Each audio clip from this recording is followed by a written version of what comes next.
ಗೃಹ ಸಚಿವ doctor G Parameshwar ಅವರಿಂದ ಈ ಹೇಳಿಕೆಯನ್ನು ನಾವು ನಿರೀಕ್ಷೆ ಮಾಡಿರಲಿಲ್ಲ. ಹಿರಿಯ ನಾಯಕರು ಮುಂದಿನ ಮುಖ್ಯಮಂತ್ರಿ ಅಂತ ಹೋದಲ್ಲಿ ಬಂದಲ್ಲಿ ಇವರ ಅಭಿಮಾನಿಗಳು ಬೆಂಬಲಿಗರು ಘೋಷಣೆ ಮಾಡ್ತಾರೆ. ಹಾಗಿದ್ರೆ ಪರಮೇಶ್ವರ್ ಏನಾದರೂ ಅಪ್ಪಿತಪ್ಪಿ ಮುಖ್ಯಮಂತ್ರಿ ಆಗ್ಬಿಟ್ರೆ 5 ವರ್ಷ ರಸ್ತೆ ಅಂತ ನನ್ನ ಹತ್ರ ಬರಬೇಡಿ ಅಂತ ಒಂದು ಫರ್ಮಾನ್ ಹೊರಡಿಸ್ಬಿಡ್ತಾರ? ಯಾಕಂದ್ರೆ ಯಾರು ಉದ್ಧಾರ ಆಗ್ತಾರೆ ರಸ್ತೆ ಮಾಡಿಸೋದ್ರಿಂದ? ಒಂದು ಬೋರ್ಡು ಹಾಕ್ಬಿಡ್ಬೋದು, ರಸ್ತೆ ಅಂತ ನನ್ನ ಹತ್ರ ಬರೋಂಗಿಲ್ಲ ನೀವು ಅಂತ. ಪರಮೇಶ್ವರ್ ಅವರೇ, ಹಿರಿಯ ನಾಯಕರು ನೀವು ರಸ್ತೆಯಿಂದ ಏನಾಗುತ್ತೆ ಅಂತ ಕೇಳ್ತೀರಿ ಅಂತಂದ್ರೆ ಹೆಂಗ್ ಹೇಳೋಣ? ನಾವು ರಿಯಾಲಿಟಿ ಅರ್ಥ ಮಾಡಿಸೋಣ ಇವತ್ತು ಪರಮೇಶ್ವರ್ ಸಾಹೇಬರಿಗೆ. ರಸ್ತೆ ಗುಂಡಿಗಳಿಂದ ಬೆಂಗಳೂರಿನಲ್ಲಿ ಸರಣಿ ಸಾವಾಗ್ತಾ ಇದೆ. ಜನರ ಜೀವನ ಉದ್ಧಾರ ಆಗೋದಲ್ಲ, ಜೀವನಾನೇ ಮುಗಿಸ್ತಾ ಇದ್ದಾರೆ ರಸ್ತೆಗಳಿಂದ. ಡೆಡ್ಲಿ ರಸ್ತೆ ಗುಂಡಿಗಳಿಂದ ಟ್ರಾಫಿಕ್ ಜಾಮ್ ಆಗ್ತಾ ಇದೆ. ಟ್ರಾಫಿಕ್ ಬಿಸಿ ಇವ್ರಿಗಿರಲ್ಲ, ಜೀರೋ ಟ್ರಾಫಿಕ್ ಅಲ್ಲಿ ಓಡಾಡ್ತಾರೆ. ಒಂದ್ಸರಿ ಸಿಕ್ಕಾಕೋಬೇಕು ಇವ್ರು 1-2 ಗಂಟೆ. ಜೈಸಿ ರೋಡಿಗೆ ಒಂದ್ಸರಿ ಕರ್ಕೊಂಬರೋಣ ಪರಮೇಶ್ವರ್ ಅವ್ರನ್ನ. ಈ ಕ್ಲಿಯರ್ ಆಗಿದೆ. ಒಂದು 15 ದಿನದ ಹಿಂದೆ ಕರ್ಕೊಂಬರ್ಬೇಕಾಯ್ತು, ಅದು 1 ತಿಂಗಳ ಹಿಂದೆ. ಅಥವಾ ಎಲ್ಲಿ ಟ್ರಾಫಿಕ್ ಜಾಮ್ ಜಾಸ್ತಿ ಆಗುತ್ತೋ ಅಲ್ಲಿ ಬಿಡೋಣ ಪರಮೇಶ್ವರ್ ಅವ್ರನ್ನ. ಸಿಕ್ಕಾಕೊಳ್ಳಿ 1-2 ಗಂಟೆ. ಡೆಡ್ಲಿ ಗುಂಡಿಗಳಿಂದ ಬೆಂಗಳೂರಿನ ಮಾನ ಹರಾಜಾಗ್ತಾ ಇದೆ. ನ್ಯಾಷನಲ್ ಲೆವೆಲ್ ಅಲ್ಲಿ ಗುಂಡಿ ಬಿದ್ದಿದೆ, ಸರಿ ಮಾಡಿ ಅಂತ ಟ್ವೀಟ್ ಮಾಡ್ತಿದ್ದಾರೆ ಎಕ್ಸ್ ಖಾತೆಯಲ್ಲಿ. ಕರ್ನಾಟಕ ಗವರ್ನಮೆಂಟ್ಗೆ ಟ್ಯಾಗ್ ಮಾಡ್ತಾ ಇದ್ದಾರೆ. ನಮ್ಮಲ್ಲಿನ ರಸ್ತೆಗಳು ಸರಿ ಇಲ್ಲ ಅಂತ ಹೇಳಿ ಪಕ್ಕದ ರಾಜ್ಯಗಳಿಗೆ ಕಂಪನಿಗಳು ಹೋಗ್ತಾ ಇವೆ. ಸ್ಟಾರ್ಟ್ ಅಪ್ ಕಂಪನಿಗಳು ಬೆಂಗಳೂರು ಕಡೆ ಮುಖ ಮಾಡ್ತಾ ಇಲ್ಲ. ಮಂಜುನಾಥನೇ ಕಾಪಾಡಬೇಕು ಅಂತ ಜನ ಈಗ ಹೇಳ್ತಿರೋದು. ಬೇರೆ ರಾಜ್ಯಗಳ ಪಾಲಾಗ್ತಾ ಇವೆ ಸ್ಟಾರ್ಟ್ ಅಪ್ ಕಂಪನಿಗಳು. ಏನ್ ಮಾಡೋದು ನಾವು ಚೆನ್ನಾಗಿ ಓದಿದೀವಿ, ನಮ್ಮ ಮನೆ ಮುಂದೆ ನಮ್ಮ ಊರಿಗೆ ಕಂಪನಿಗಳು ಬರ್ತಾ ಇಲ್ಲ. ಅದಕ್ಕೆ ಕಾರಣ ಸರ್ಕಾರದವರ ನಿರ್ಲಕ್ಷ್ಯ ಅಂತಂದ್ರೆ ಪರಮೇಶ್ವರ್ ಅವರು ಉತ್ತರ ಕೊಡ್ಬೇಕಲ್ವಾ ಇದಕ್ಕೆ?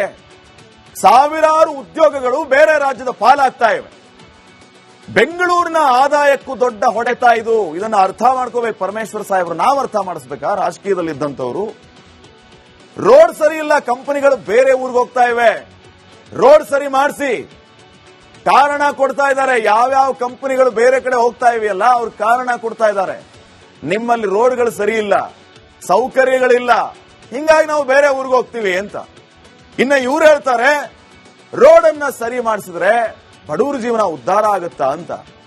ಪರಮೇಶ್ವರ್ ಸಾಹೇಬ್ರೆ, ನೀವು ಮಾಡಿಸುವಂತ ರೋಡ್ ಆ ಬಡವನ ಮನೆ ಮುಂದೆನೆ ಹಾದು ಹೋಗಿ ಅದೇ ದಾರಿಯಲ್ಲಿ ಒಂದು ಒಳ್ಳೆ ಕಂಪನಿ ಬಂತು ಅಂತಂದ್ರೆ ಈ ಬಡವ ಆ ಕಂಪನಿ ಸೇರ್ಕೊಂಡು ಅವನ ಮನೆ ನಡೆಯುತ್ತೆ ಅಂತಂದ್ರೆ ಉದ್ಧಾರ ಆಗಲ್ವಾ ಅವನು? ಪರಮೇಶ್ವರ್ ಸಾಹೇಬ್ರೆ, ಅರ್ಥ ಮಾಡ್ಕೊಳ್ಳಿ. ರಸ್ತೆ ನಿರ್ಮಾಣ ಮಾಡೋದ್ರಿಂದ ಜನರ ಜೀವನ ಉದ್ಧಾರ ಆಗತ್ತಾ ಅಂತ ಕೇಳ್ತಾರೆ. ಉದ್ಧಾರ ಆಗತ್ತೆ ರೀ, ನೀವು ರಸ್ತೆ ಮಾಡಿಸಿ. ಇದನ್ನ ಅರ್ಥ ಮಾಡ್ಕೋಬೇಕು ಪರಮೇಶ್ವರ್ ಅವರು. ಒಬ್ಬ ಹಿರಿಯ ನಾಯಕ ಆಗಿ ರಸ್ತೆಗಳನ್ನ ಮಾಡಿಸೋದ್ರಿಂದ ಜೀವನ ಉದ್ಧಾರ ಆಗತ್ತಾ ಅಂತಂದ್ರೆ ಇಲ್ಲ, ನೀವು ಬಿದ್ದು ಸೊಂಟ ಮುರ್ಕೊಳ್ಳಿ, ಕೈಕಾಲು ಮುರ್ಕೊಳ್ಳಿ, ಅವಾಗ ಉದ್ಧಾರ ಆಗ್ತಾರೆ ಜನ. ಬೆಂಗಳೂರಿನಲ್ಲಿ ರಸ್ತೆಗಳು ಇವತ್ತು ಯಾವ ಪರಿಸ್ಥಿತಿಗೆ ಹೋಗಿವೆ? ದುರಸ್ತಿ ಆಗ್ತಾ ಇರುವಂತ ರಸ್ತೆಗಳ ಬಗ್ಗೆ ನಾವು ಮಾತಾಡಲ್ಲ, ಆದ್ರೆ ಹಲವು ರಸ್ತೆಗಳು ಇವತ್ತು ಗುಂಡಿಮಯ ಆಗಿದೆ. ಎಷ್ಟು ಜನ ರೀ? ಭಾರಿ ಮನಸ್ಸಿಗೆ ಬೇಸರ ಅನ್ಸುತ್ತೆ. ಗುಂಡಿಗಳಿಗೆ ಬಿದ್ದು ಪ್ರಾಣ ಕಳ್ಕೊಂಡವ್ರು ಎಷ್ಟು ಜನ? ಬೆಂಗಳೂರಿನಲ್ಲಿ ಲಿಸ್ಟ್ ಕೊಡ್ಬೇಕಾ ಪರಮೇಶ್ವರ್ ಅವ್ರಿಗೆ? ಗುಂಡಿಗಳಿಂದ ಬಿದ್ದು ಸತ್ತಿದ್ದಾರೆ. ಜವಾಬ್ದಾರಿ ಇರುವಂತ ನಾಯಕರುಗಳು ಈ ರೀತಿ ಮಾತಾಡುವಾಗ 1000 ಸರಿ ಯೋಚನೆ ಮಾಡಬೇಕು. ನಿಮ್ಗಾಗುತ್ತೆ ಅಂತಂದ್ರೆ ಕೆಲಸ ಮಾಡಿ. ಇಲ್ಲ, ಈ ಪುರಾಣಗಳನ್ನ ಕೇಳೋದಕ್ಕೆ ಯಾರು ರೆಡಿ ಇಲ್ಲ. ಎಲ್ಲ ಅರ್ಥ ಆಗುತ್ತೆ ಜನರಿಗೆ.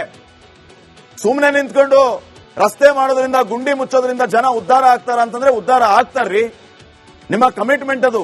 ಅಧಿಕಾರದಲ್ಲಿದ್ದೀರಿ, ರಸ್ತೆ ಸರಿ ಮಾಡಿಸಿ, ಮೂಲ ಸೌಕರ್ಯ ಕೊಡಿ, ಕಂಪನಿಗಳು ಬೇರೆ ರಾಜ್ಯಕ್ಕೆ ಹೋಗದಂಗೆ ತಡೆದಿಟ್ಕೊಳ್ಳಿ.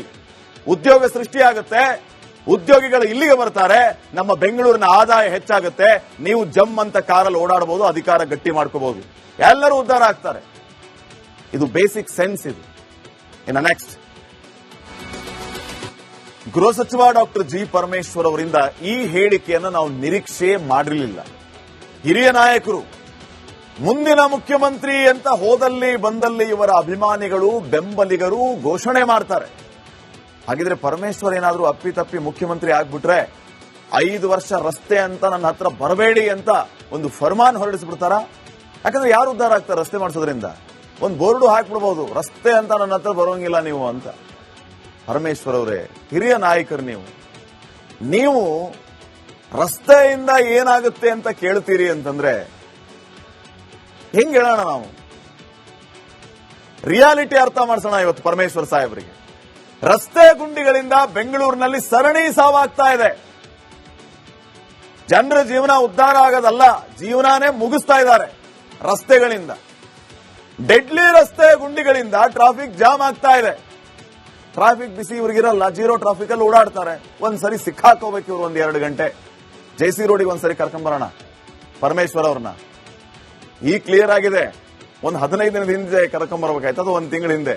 ಅಥವಾ ಎಲ್ಲಿ ಟ್ರಾಫಿಕ್ ಜಾಮ್ ಜಾಸ್ತಿ ಆಗುತ್ತೋ ಅಲ್ಲಿ ಬಿಡೋಣ ಪರಮೇಶ್ವರ್ ಅವ್ರನ್ನ. ಸಿಕ್ಕಾಕೊಳ್ಳಿ 1-2 ಗಂಟೆ. ಡೆಡ್ಲಿ ಗುಂಡಿಗಳಿಂದ ಬೆಂಗಳೂರಿನ ಮಾನ ಹರಾಜಾಗ್ತಾ ಇದೆ.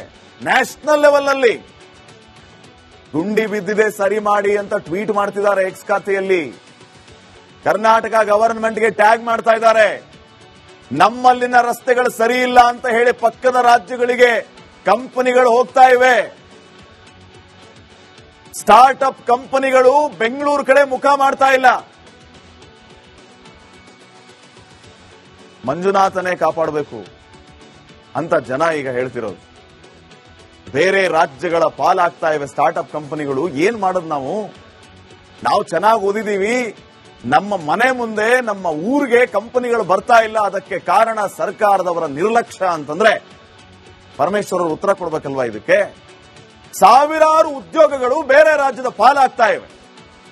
ಬೆಂಗಳೂರಿನ ಆದಾಯಕ್ಕೂ ದೊಡ್ಡ ಹೊಡೆತ ಇದು. ಇದನ್ನ ಅರ್ಥ ಮಾಡ್ಕೋಬೇಕು ಪರಮೇಶ್ವರ್ ಸಾಹೇಬ್ರು. ನಾವು ಅರ್ಥ ಮಾಡಿಸ್ಬೇಕಾ? ರಾಜಕೀಯದಲ್ಲಿದ್ದಂಥವ್ರು. ರೋಡ್ ಸರಿ ಇಲ್ಲ, ಕಂಪನಿಗಳು ಬೇರೆ ಊರಿಗೆ ಹೋಗ್ತಾ ಇವೆ. ರೋಡ್ ಸರಿ ಮಾಡಿಸಿ ಕಾರಣ ಕೊಡ್ತಾ ಇದ್ದಾರೆ. ಯಾವ್ಯಾವ ಕಂಪನಿಗಳು ಬೇರೆ ಕಡೆ ಹೋಗ್ತಾ ಇವೆಯಲ್ಲ ಅವ್ರ ಕಾರಣ ಕೊಡ್ತಾ ಇದ್ದಾರೆ. ನಿಮ್ಮಲ್ಲಿ ರೋಡ್ಗಳು ಸರಿ ಇಲ್ಲ, ಸೌಕರ್ಯಗಳಿಲ್ಲ, ಹಿಂಗಾಗಿ ನಾವು ಬೇರೆ ಊರಿಗೆ ಹೋಗ್ತೀವಿ ಅಂತ. ಇನ್ನ ಇವ್ರು ಹೇಳ್ತಾರೆ ರೋಡ್ ಅನ್ನ ಸರಿ ಮಾಡಿಸಿದ್ರೆ ಬಡವರ ಜೀವನ ಉದ್ಧಾರ ಆಗುತ್ತಾ ಅಂತ.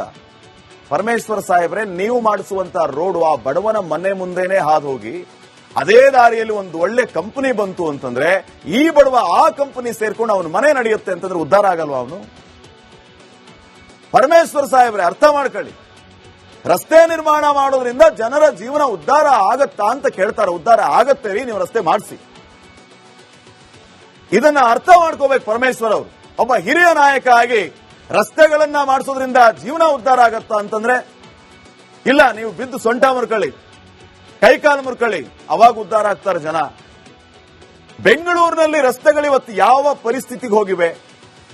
ದುರಸ್ತಿ ಆಗ್ತಾ ಇರುವಂತ ರಸ್ತೆಗಳ ಬಗ್ಗೆ ನಾವು ಮಾತಾಡಲ್ಲ, ಆದ್ರೆ ಹಲವು ರಸ್ತೆಗಳು ಇವತ್ತು ಗುಂಡಿಮಯ ಆಗಿದೆ. ಎಷ್ಟು ಜನ ರೀ? ಭಾರಿ ಮನಸ್ಸಿಗೆ ಬೇಸರ ಅನ್ಸುತ್ತೆ. ಗುಂಡಿಗಳಿಗೆ ಬಿದ್ದು ಪ್ರಾಣ ಕಳ್ಕೊಂಡವ್ರು ಎಷ್ಟು ಜನ? ಬೆಂಗಳೂರಿನಲ್ಲಿ ಲಿಸ್ಟ್ ಕೊಡ್ಬೇಕಾ ಪರಮೇಶ್ವರ್ ಅವ್ರಿಗೆ? ಗುಂಡಿಗಳಿಂದ ಬಿದ್ದು ಸತ್ತಿದ್ದಾರೆ. ಜವಾಬ್ದಾರಿ ಇರುವಂತ ನಾಯಕರುಗಳು ಈ ರೀತಿ ಮಾತಾಡುವಾಗ 1000 ಸರಿ ಯೋಚನೆ ಮಾಡಬೇಕು. ನಿಮ್ಗಾಗುತ್ತೆ ಅಂತಂದ್ರೆ ಕೆಲಸ ಮಾಡಿ. ಇಲ್ಲ, ಈ ಪುರಾಣಗಳನ್ನ ಕೇಳೋದಕ್ಕೆ ಯಾರು ರೆಡಿ ಇಲ್ಲ. ಎಲ್ಲ ಅರ್ಥ ಆಗುತ್ತೆ ಜನರಿಗೆ. ಸುಮ್ಮನೆ ನಿಂತ್ಕೊಂಡು ರಸ್ತೆ ಮಾಡೋದ್ರಿಂದ, ಗುಂಡಿ ಮುಚ್ಚೋದ್ರಿಂದ ಜನ ಉದ್ಧಾರ ಆಗ್ತಾರ ಅಂತಂದ್ರೆ ಉದ್ಧಾರ ಆಗ್ತಾರ್ರಿ. ನಿಮ್ಮ ಕಮಿಟ್ಮೆಂಟ್ ಅದು. ಅಧಿಕಾರದಲ್ಲಿದ್ದೀರಿ, ರಸ್ತೆ ಸರಿ ಮಾಡಿಸಿ, ಮೂಲ ಸೌಕರ್ಯ ಕೊಡಿ, ಕಂಪನಿಗಳು ಬೇರೆ ರಾಜ್ಯಕ್ಕೆ ಹೋಗದಂಗೆ ತಡೆದಿಟ್ಕೊಳ್ಳಿ. ಉದ್ಯೋಗ ಸೃಷ್ಟಿಯಾಗುತ್ತೆ, ಉದ್ಯೋಗಿಗಳು ಇಲ್ಲಿಗೆ ಬರ್ತಾರೆ, ನಮ್ಮ ಬೆಂಗಳೂರಿನ ಆದಾಯ ಹೆಚ್ಚಾಗುತ್ತೆ. ನೀವು ಜಮ್ ಅಂತ ಕಾರಲ್ಲಿ ಓಡಾಡಬಹುದು, ಅಧಿಕಾರ ಗಟ್ಟಿ ಮಾಡ್ಕೋಬಹುದು, ಎಲ್ಲರೂ ಉದ್ಧಾರ ಆಗ್ತಾರೆ. ಇದು ಬೇಸಿಕ್ ಸೆನ್ಸ್ ಇದು. ಇನ್ನು ನೆಕ್ಸ್ಟ್